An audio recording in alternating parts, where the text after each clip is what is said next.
ಎಲ್ಲರಿಗೂ ನಮಸ್ಕಾರ. ಒನ್ ಕರ್ನಾಟಕಕ್ಕೆ ಸ್ವಾಗತ. ಇದು ನಿಮ್ಮ ಸುದ್ದಿ. ಗ್ರಾಮ ಪಂಚಾಯಿತಿ ವ್ಯಾಪ್ತಿಯ ಸ್ಥಿರಾಸ್ತಿಗಳಿಗೆ ಏನೆಲ್ಲ ಸ್ಥಿರಾಸ್ತಿಗಳಿದೆ ಅದಕ್ಕೆ ಬಿ ಖಾತಾ ಕಡ್ಡಾಯ ಅಂತ ಹೇಳಲಾಗ್ತದೆ ಸರ್ಕಾರದಿಂದ.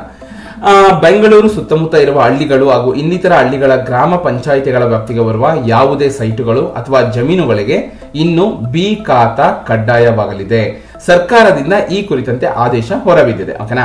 ಇನ್ನು ಕರ್ನಾಟಕ ಗ್ರಾಮ ಸ್ವರಾಜ್ ಮತ್ತು ಪಂಚಾಯಿತಿ ರಾಜ್ ತಿದ್ದುಪಡಿ ವಿಧೇಯಕ 2025ಕ್ಕೆ ಸಚಿವ ಸಂಪುಟ ಸಭೆ ಒಪ್ಪಿಗೆ ನೀಡಿದೆ. ಇದರಿಂದ ಸರ್ಕಾರದ ಬೊಕ್ಕಸಕ್ಕೆ ಒಂದಿಷ್ಟು ಹಣ ಹರಿದು ಬರುವ ನಿರೀಕ್ಷೆ ಕೂಡ ಇದೆ.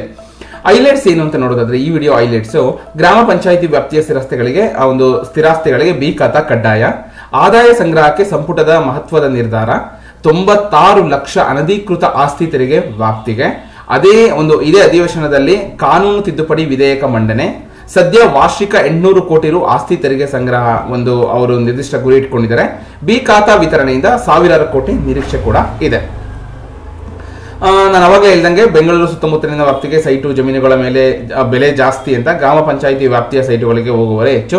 ಆದರೆ ನೆನಪಿಡಿ, ಅಲ್ಲಿನ ಆಸ್ತಿಗಳಿಗೂ ಕೂಡ ಇನ್ಮೇಲೆ ಬಿ ಖಾತಾ ಕಡ್ಡಾಯ ಆಗಲಿದೆ.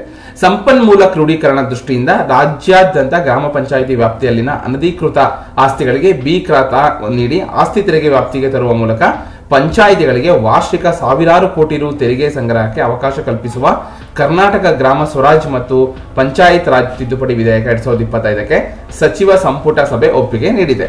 ಉದ್ದೇಶಿತ ವಿಧೇಯಕಕ್ಕೆ ಸಿಎಂ ಸಿದ್ದರಾಮಯ್ಯನವರ ಅಧ್ಯಕ್ಷತೆಯಲ್ಲಿ ಶುಕ್ರವಾರ ನಡೆದ ಸಚಿವ ಸಂಪುಟ ಸಭೆ ಅನುಮೋದನೆ ಕೂಡ ನೀಡಿತ್ತು. ಇನ್ನು ಬಿಬಿಎಂಪಿ ಸೇರಿದಂತೆ ನಗರ ಸ್ಥಳೀಯ ಸಂಸ್ಥೆಗಳಲ್ಲಿ ಜಾರಿಯಲ್ಲಿರುವಂತೆ ಗ್ರಾಮೀಣ ಪ್ರದೇಶಗಳಲ್ಲೂ ಕೂಡ ಅನಧಿಕೃತವಾಗಿ ನಿರ್ಮಾಣಗೊಂಡಿರುವ ಬಡಾವಣೆಗಳು, ನಿವೇಶನಗಳು, ಕಟ್ಟಡಗಳಿಗೆ ಬಿ ಖಾತಾ ನೀಡಿ ಆಸ್ತಿ ತೆರಿಗೆ ವ್ಯಾಪ್ತಿಗೆ ತರುವ ನಿಟ್ಟಿನಲ್ಲಿ ಸರ್ಕಾರ ಒಂದು ಮಹತ್ವದ ಹೆಜ್ಜೆ ಇಟ್ಟಿದೆ ಅಂತಾನೆ ಹೇಳ್ಬೋದು. ಇನ್ನು ಅನಧಿಕೃತ ಬಡಾವಣೆಗಳ ರಚನೆ ತಡೆಗಟ್ಟಲು ಈ ಸ್ವತ್ತು ತಂತ್ರಾಂಶವನ್ನು 2013 ಜೂನ್ 15ರಂದು ಜಾರಿಗೊಳಿಸಿದ್ದು, ಪಂಚತಂತ್ರ ತಂತ್ರಾಂಶದಲ್ಲಿ 1.40 ಕೋಟಿ ಆಸ್ತಿ ವಿವರ ನಮೂದಾಗಿದೆ. ಆದರೆ ಈ ಸ್ವತ್ತು ತಂತ್ರಾಂಶದಲ್ಲಿ 40 ಲಕ್ಷ ಆಸ್ತಿಗಳಷ್ಟೇ ನೋಂದಣಿಯಾಗಿದ್ದು, ಬಾಕಿ 96 ಲಕ್ಷ ಆಸ್ತಿಗಳು ಈ ಸ್ವತ್ತು ವ್ಯಾಪ್ತಿಯಿಂದ ಹೊರಗಿವೆ. ಸದ್ಯ ಈ ಸ್ವತ್ತು ವ್ಯಾಪ್ತಿಯಲ್ಲಿರುವ 40 ಲಕ್ಷ ಆಸ್ತಿಗಳ ಪೈಕಿ 34 ಲಕ್ಷ ಆಸ್ತಿಯಿಂದ 800 ಕೋಟಿ ರು ತೆರಿಗೆ ಸಂಗ್ರಹವಾಗಿದೆ ಅಂತ ಹೇಳಲಾಗ್ತಿದೆ. ಬಾಕಿ 96 ಲಕ್ಷ ಆಸ್ತಿಗಳು ಬಿ ಖಾತಾ ಪಡೆದರೆ ಪಂಚಾಯಿತಿಗಳಿಗೆ 2-3 ಪಟ್ಟು ಹೆಚ್ಚು ಆಸ್ತಿ ತೆರಿಗೆ ಹೆಚ್ಚಾಗಲಿದೆ ಅಂತ ಕೂಡ ಹೇಳ್ತಾ ಇದ್ದಾರೆ. ಇನ್ನು ಈ ತೀರ್ಮಾನಕ್ಕೆ ಪೂರಕವಾಗಿ ಕರ್ನಾಟಕ ಗ್ರಾಮ ಸ್ವರಾಜ್ ಮತ್ತು ಪಂಚಾಯತ್ ರಾಜ್ ಕಾಯ್ದೆಯ ಸೆಕ್ಷನ್ 199 ಮತ್ತು 199 ಸೇರ್ಪಡೆ ಮೂಲಕ ಇದೇ ವಿಧಾನಮಂಡಲ ಅಧಿವೇಶನದಲ್ಲಿ ಕಾನೂನು ತಿದ್ದುಪಡಿ ವಿಧೇಯಕ ಮಂಡನೆ ಮಾಡಲು ಸಚಿವ ಸಂಪುಟ ಸಭೆ ಅನುಮೋದನೆ ನೀಡಿದೆ ಅಂತ ಮೂಲಗಳಿಂದ ಖಚಿತಪಟ್ಟಿದೆ.